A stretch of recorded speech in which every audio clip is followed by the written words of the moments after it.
Hi mamas, welcome back to Joy in Motion, Steps and Stories edition.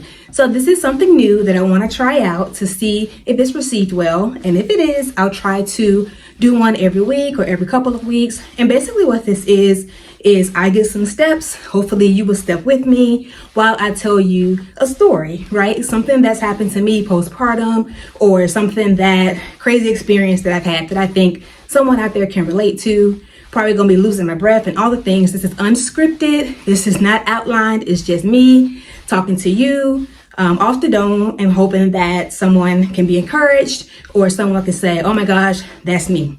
So basically today, I want to talk about how I just had my second child. So I'm 12 weeks postpartum, going through another postpartum recovery, but it feels like my third healing process. And that is due to a beautiful fibroid that I had. So back in like 2017, early 2018, I had this strange feeling. So first of all, back then I was superwoman, okay? I was in the gym all the time. I actually had gotten I was NASM certified personal trainer. So I was training other people. I was hitting the gym at 4:30 a.m., going back after work at 5.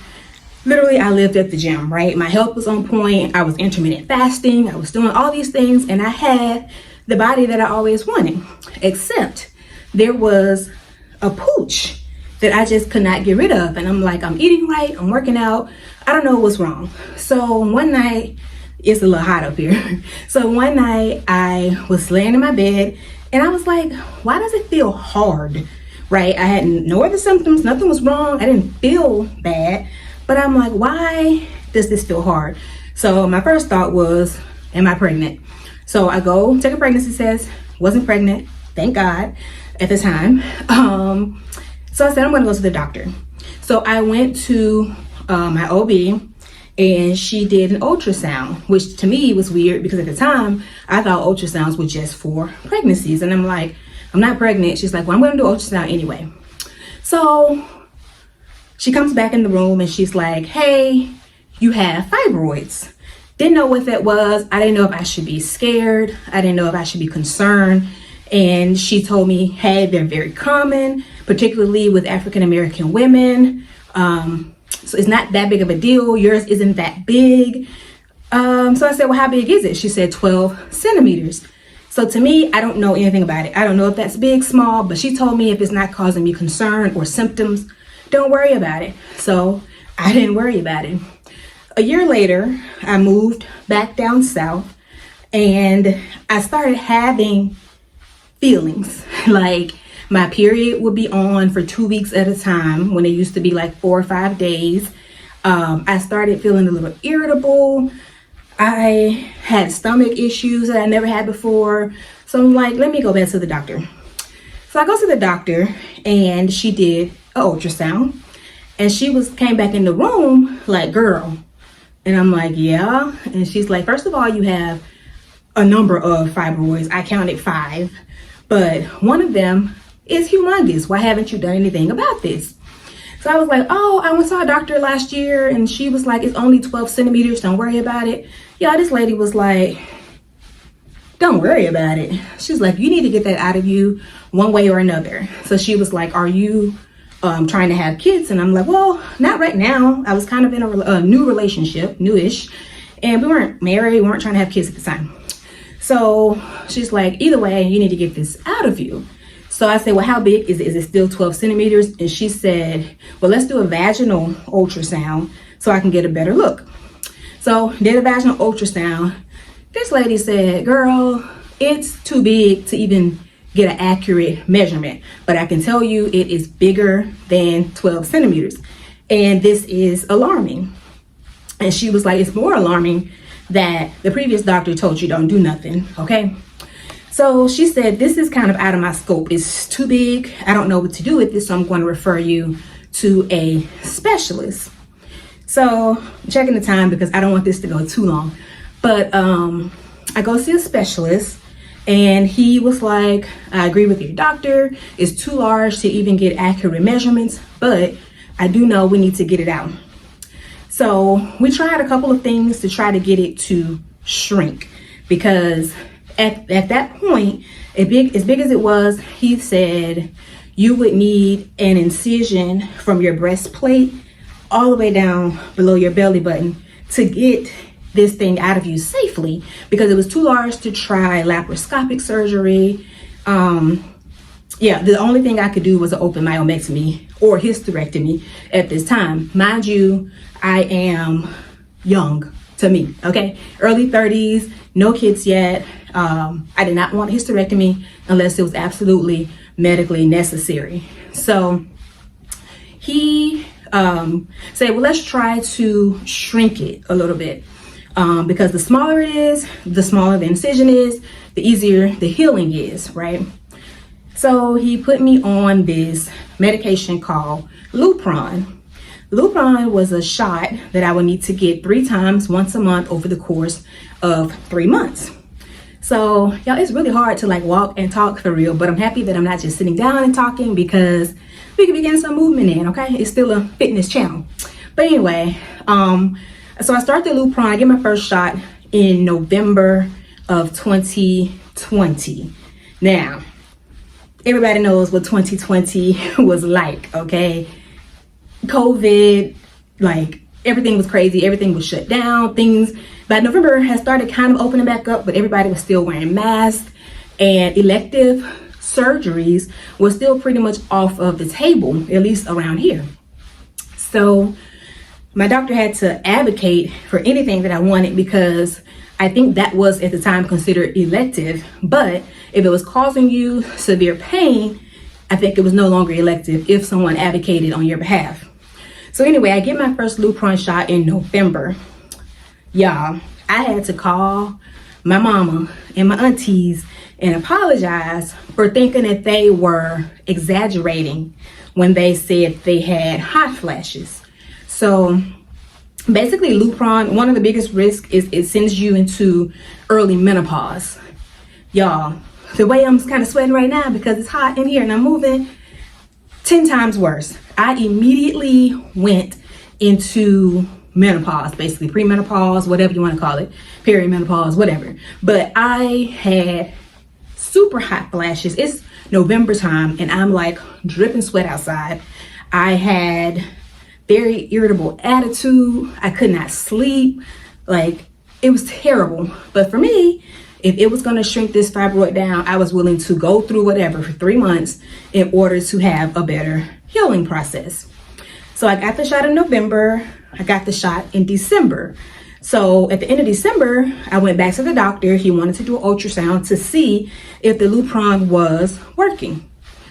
Yeah, that thing had not shrunk at all. Not even a little bit. And he was like, I know what you're going through, so we're not going to do the 3rd shot. We're just going to go ahead and schedule surgery. There's no need to keep putting your body through this if it's not working. I was all for it. So this is right after Christmas, 2020. So it took a while. Like I said, this was still considered elective. So it took a while to even get on the books for surgery. So surgery was March. Took all of January, February, and surgery was early March. So I'm going into this surgery. They make you sign this paperwork that says, basically, if push come to shove, we're going to take your uterus. You know, this is you signing off to say, if it's to save my life or anything of that nature, you can take my uterus. I'm going to have a hysterectomy. Lord knows I did not want a hysterectomy because I was still unsure if I wanted to have kids, but I wanted to have the option, especially in my early 30s. So I signed the paperwork because they would not do the surgery without this paperwork being signed. So I signed the paperwork and I'm going into surgery. I'm praying. I'm doing all the things because I'm nervous. Like my anxiety, I'm not a very anxious person, but my anxiety was through the roof because I don't know what to expect. They couldn't tell me the size of this thing. They didn't tell me what really to expect. He said, you could come out of this thing with an incision from here to here that takes you a year to recover from. You could come out of this thing without a uterus and cannot have kids of your own naturally. Or you can come out of this thing, you know, with something this big and all is well. You just gotta go to sleep and wake up and see what happens, basically. So I do all the things. Call my parents, they praying for me, all the things that you're supposed to do, right? Take my butt to the surgery, and I wake up, and I didn't usually I've had surgery before. Mind you, I've had a shoulder surgery and a knee surgery, and the knee surgery was a big one. I'll talk about that in a second. So, but basically, usually when I wake up, I see somebody I know, my doctor, my husband, or somebody I know. I was in a recovery room with nobody I knew, so my first thought was, oh shoot, what went wrong? Where am I? What's going on? So finally a nurse comes and she's like, oh, I'm gonna roll you in with where your husband is and we'll talk. Y'all, the fibroid was pedunculated. Now what that means is it wasn't in the uterine wall, it was on a stalk outside hanging off of the uterine wall. So what that means is they did not have to cut into the uterine wall, okay? Amen. And what that mean was I still had a uterus, number one. And number two, instead of a incision from here to here, the incision actually starts below my belly button and goes down. So much smaller than anticipated, but still not usual. Because usually an open myomectomy, you have a bikini cut, basically like a C-section. So this was a vertical cut from my belly button down, which made recovery much easier. Not easy, but easier.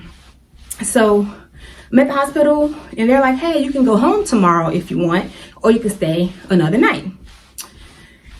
Me, superwoman, I'm like, oh, I'm ready to go home. We had already set up the living room because at the time we lived in a house where the main bedroom was upstairs. We didn't have a bedroom downstairs.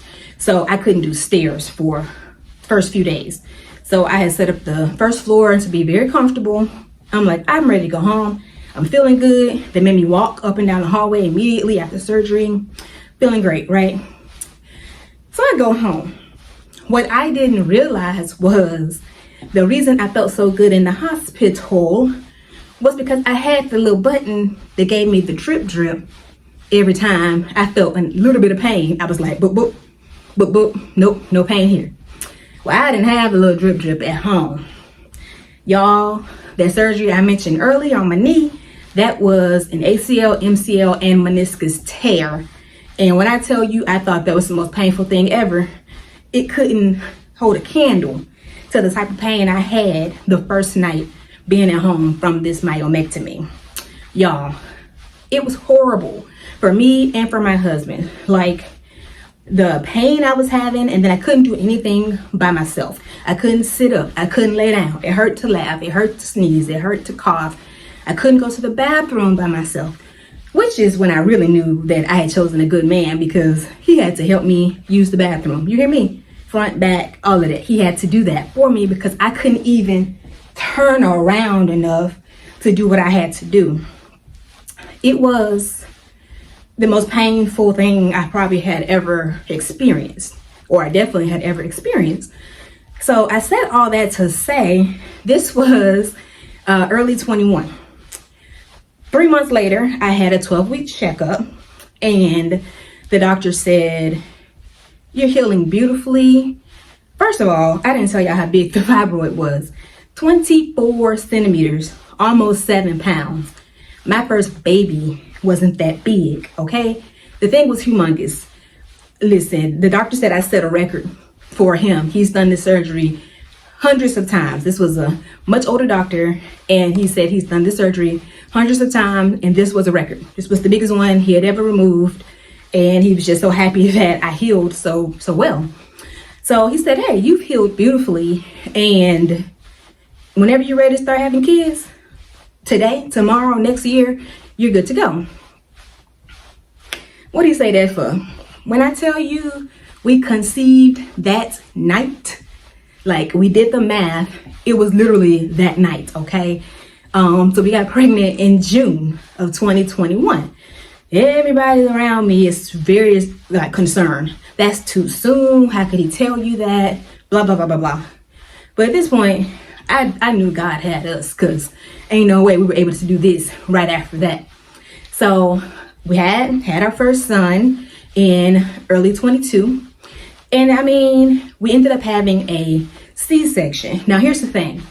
After an open myomectomy, they almost tell you you have to have a C-section. But because they did not cut in my uterine wall, they said I could have a vaginal birth. The only reason I had a C-section was because my baby came earlier than expected at 37 weeks and he was breech. So that's why we had the C-section. But the whole pregnancy, I was preparing to have a vaginal birth. So fast forward, we had our first baby. That postpartum journey, it was tough. And I'm sure it was tough because I didn't fully heal my core the way that I should have. I mean, I worked out a lot still. I worked out all the way through both of my pregnancies. I started working out 6 weeks postpartum both times. But I didn't do like the true healing, right? I just started picking up my weights and doing my thing. But all of the breathing exercises that you should do to really heal your core, I didn't do none of that.